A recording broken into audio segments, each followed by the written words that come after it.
Hello दोस्तों, बेलिज्म academy YouTube channel में आपका फिर से बहुत बहुत स्वागत है। दोस्तों, आज के इस वीडियो में हम मोस्ट इंपॉर्टेंट क्वेश्चंस को सॉल्व करने वाले हैं जो कि आपके यूपी टेट, सुपर टेट, साथ ही साथ आपके यूपी लेखपाल भर्ती के लिए मोस्ट इंपॉर्टेंट है। दोस्तों, इस वीडियो में मैंने सारे क्वेश्चन सेलेक्टेड लिए हैं जो कि आपके सिलेबस पर बेस्ड होंगे, साथ ही साथ आपके प्रीवियस ईयर क्वेश्चन पर बेस्ड होंगे। तो वीडियो को ध्यान से देखिएगा और वीडियो के लास्ट में मुझे जरूर बताइएगा कि आज के इस वीडियो में आपके कितने क्वेश्चन सही हुए। तो बिना देरी करते हुए चलिए शुरू करते हैं सबसे पहले क्वेश्चन से। सबसे पहला क्वेश्चन है, मेढक के हृदय में कितने प्रकोष्ठ होते हैं? ऑप्शन आपके सामने 1, ऑप्शन बी 2, ऑप्शन सी 3 या फिर ऑप्शन डी 4। इसका सही आंसर हो जाएगा ऑप्शन सी 3।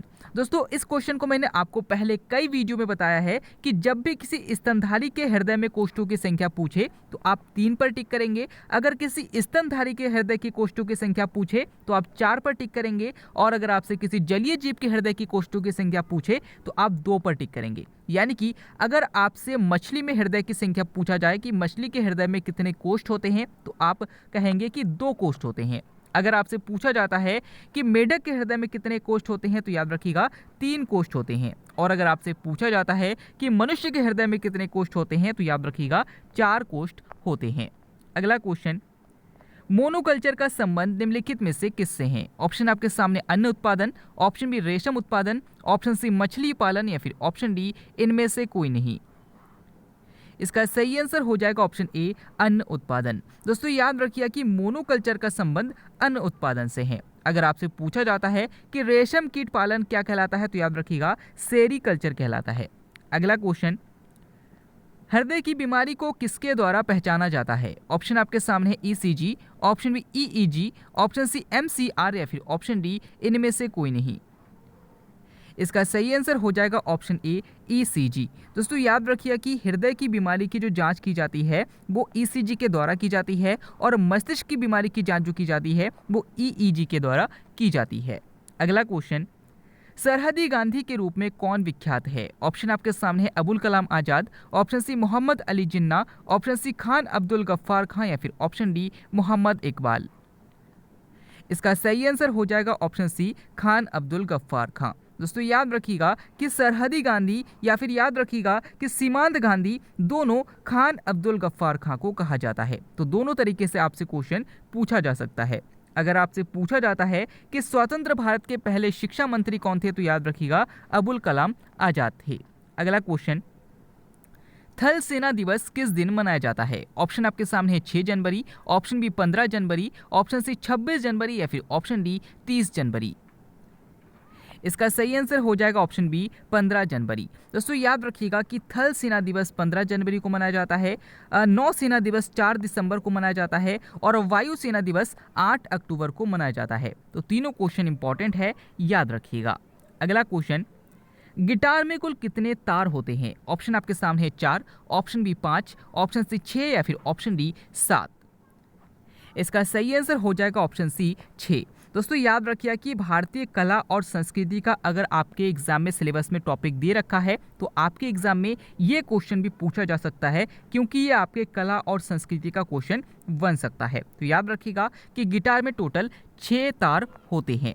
अगला क्वेश्चन, इनमें से कौन वाटर गैस है? ऑप्शन आपके सामने है H2O2, option B D2O, option C CO+H2 या फिर ऑप्शन डी CO+N2। इसका सही आंसर हो जाएगा ऑप्शन सी, CO+H2। दोस्तों, याद रखिए कि कार्बन मोनोऑक्साइड और H2 के मिश्रण को वाटर गैस कहा जाता है, कार्बन मोनोऑक्साइड और नाइट्रोजन के मिश्रण को प्रोड्यूसर गैस कहा जाता है, D2O को भारी जल कहा जाता है, और H2O2 को हाइड्रोजन पेरोक्साइड कहा जाता है। अगला क्वेश्चन, गांधी सदन कहाँ स्थित है? ऑप्शन आपके सामने है New Delhi, option B Mumbai, option C Kolkata या फिर ऑप्शन डी चंडीगढ़। इसका सही आंसर हो जाएगा ऑप्शन ए, नई दिल्ली। दोस्तों, याद रखिए कि गांधी सदन जो स्थित है वो नई दिल्ली में स्थित है। अगर आपसे पूछा जाता है कि संसद भवन में कितने खंबे हैं तो याद रखिएगा 144 खंबे हैं। अगला क्वेश्चन, गरीबों की मेवा किसे कहा जाता है? ऑप्शन आपके सामने आम, ऑप्शन बी लीची, ऑप्शन सी बेर या फिर ऑप्शन डी पपीता। इसका सही आंसर हो जाएगा ऑप्शन सी बेर। दोस्तों याद रखिए कि गरीबों की मेवा बेर को कहा जाता है, और अगर आपसे पूछा जाता है कि गरीबों की गाय किसे कहा जाता है तो याद रखिएगा बकरी को कहा जाता है। अगला क्वेश्चन, समुद्रपुत्र के नाम से कौन विख्यात है? ऑप्शन आपके सामने लक्षद्वीप, ऑप्शन बी न्यूमोर द्वीप, ऑप्शन सी श्रीलंका या फिर ऑप्शन डी फिलीपींस। इसका सही आंसर हो जाएगा ऑप्शन ए लक्षद्वीप। दोस्तों याद रखिए कि भारत में जो लक्षद्वीप है ये भारत की सबसे बड़ी प्रवाल भित्ति है और इसे समुद्रपुत्र के नाम से भी जाना जाता है। अगर आपसे पूछा जाता है कि भारत का नेपोलियन किसे कहा जाता है तो याद रखिएगा समुद्रगुप्त को कहा जाता है। अगर आपसे पूछा जाता है कि सिन्हला कहाँ की भाषा है तो याद रखिएगा श्रीलंका की भाषा है। अगला क्वेश्चन, नेक्स्ट क्वेश्चन है चाचड़ी कहाँ का मुख्य लोक नृत्य है? ऑप्शन आपके सामने है Madhya Pradesh, option B Uttar Pradesh, option C Himachal Pradesh या फिर ऑप्शन डी आंध्र प्रदेश। इसका सही आंसर हो जाएगा ऑप्शन बी उत्तर प्रदेश। दोस्तों याद रखिए कि जो चाचड़ी है ये उत्तर प्रदेश का मुख्य लोक नृत्य है। अगर आपसे पूछा जाता है कि कथक कहाँ का प्रमुख लोक नृत्य है तो याद रखिएगा उत्तर प्रदेश का है। और अगर आपसे पूछा जाता है कि जो कथकली है ये कहाँ का लोक नृत्य है तो याद रखिएगा कथकली जो है वो केरल का लोक नृत्य है। अगला क्वेश्चन, भविष्य का धातु किसे कहा जाता है? ऑप्शन आपके सामने सोना, ऑप्शन बी चांदी, ऑप्शन सी हीरा या फिर ऑप्शन डी टाइटेनियम। इसका सही आंसर हो जाएगा ऑप्शन डी टाइटेनियम। दोस्तों याद रखिएगा कि भविष्य का जो धातु कहा जाता है यह टाइटेनियम को कहा जाता है। अगर आपसे पूछा जाता है कि भविष्य का ईंधन किसे कहा जाता है तो याद रखिएगा हाइड्रोजन को कहा जाता है। अगर आपसे पूछा जाता है कि आशाओं का ईंधन किसे कहा जाता है तो याद रखिएगा यूरेनियम को कहा जाता है। अगला क्वेश्चन, पीर पराई जाने रे के रचयिता कौन है? दोस्तों आपने ये सॉन्ग सुना होगा कि पीर पराई जाने रे वैष्णव जन तो, ठीक है ना? तो इस गाने के रचयिता कौन है आपको बताना है। इसका सही आंसर हो जाएगा ऑप्शन डी नरसिंह मेहता। दोस्तों याद रखिएगा कि वैष्णव जंतो या फिर पीर पराई जाने रे के जो रचयिता है ये नरसिंह मेहता है। अगला क्वेश्चन, सुंडा गर्त किस महासागर में स्थित है? ऑप्शन आपके सामने हिंद महासागर, ऑप्शन बी प्रशांत महासागर, ऑप्शन सी अटलांटिक महासागर या फिर ऑप्शन डी आर्कटिक महासागर। इसका सही आंसर हो जाएगा ऑप्शन ए हिंद महासागर। दोस्तों याद रखिए कि प्रशांत महासागर का जो सबसे गहरा गर्त है वो मेरियाना गर्त है। अगर आपसे पूछा जाता है कि अटलांटिक महासागर का सबसे गहरा गर्त कौन सा है तो याद रखिएगा प्लूटोरिका गर्त है, और हिंद महासागर का सबसे गहरा गर्त सुंडा गर्त है। अगला क्वेश्चन, दयानंद सरस्वती का मूल नाम क्या था? ऑप्शन आपके सामने है नरेंद्र नाथ दत्त, ऑप्शन बी मूल शंकर, ऑप्शन सी गदाधर चट्टोपाध्याय या फिर ऑप्शन डी महेश।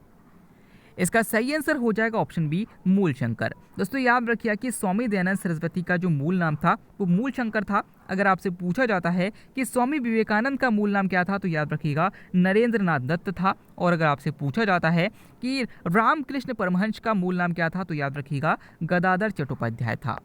अगला क्वेश्चन, बैंक ऑफ हिंदुस्तान की स्थापना कब हुई थी? ऑप्शन आपके सामने 1770 ईस्वी, ऑप्शन बी 1810, ऑप्शन सी 1867 या फिर ऑप्शन डी 1890। इसका सही आंसर हो जाएगा ऑप्शन ए 1770। दोस्तों याद रखिए कि बैंक ऑफ हिंदुस्तान की स्थापना 1770 में हुई थी। अगर आपसे पूछा जाता है कि भारत में स्थापित पहला बैंक कौन सा है तो याद रखिएगा बैंक ऑफ हिंदुस्तान है। अगला क्वेश्चन, दुर्गेश नंदिनी के लेखक कौन है? ऑप्शन आपके सामने है Bankim Chandra Chattopadhyay, option B Valmiki, option C Rabindranath Tagore या फिर ऑप्शन डी हरिवंश राय बच्चन। इसका सही आंसर हो जाएगा ऑप्शन ए बंकिम चंद्र चटर्जी। दोस्तों याद रखिएगा कि आनंद मठ और दुर्गेश नंदिनी इन दोनों के जो लेखक हैं वो बंकिम चंद्र चटर्जी है। अगर आपसे पूछा जाता है कि भारत की तरफ से पहला सरस्वती सम्मान किसे मिला था तो याद रखिएगा हरिवंश राय बच्चन को मिला था। अगला क्वेश्चन, जोग गरसोप्पा झरना किस राज्य में स्थित है? ऑप्शन आपके सामने है Kerala, option B Karnataka, option C Andhra Pradesh या फिर ऑप्शन डी तमिलनाडु। इसका सही आंसर हो जाएगा ऑप्शन बी कर्नाटक। दोस्तों याद रखिए कि जोग गरसप्पा झरना जो है यानी कि जोग गरसप्पा जलप्रपात जो है ये कर्नाटक में है। अगर आपसे पूछा जाता है कि किस नदी पर है तो याद रखिएगा शरावती नदी पर है। और अगर आपसे पूछा जाता है कि भारत का सबसे ऊंचा जलप्रपात कौन सा है तो याद रखिएगा जोग जलप्रपात है। अगला क्वेश्चन, प्रधान मध्याह्न रेखा कहां से गुजरती है? ऑप्शन आपके सामने America, option B England, option C रूस या फिर ऑप्शन डी फ्रांस। इसका सही आंसर हो जाएगा ऑप्शन बी इंग्लैंड। दोस्तों याद रखिएगा कि 0 डिग्री देशांतर रेखा जिसे हम अंतर्राष्ट्रीय समय रेखा कहते हैं, ये लंदन से होकर जाती है, यानी कि इंग्लैंड से होकर जाती है, यानी कि इंग्लैंड हमारा सही आंसर हो जाएगा।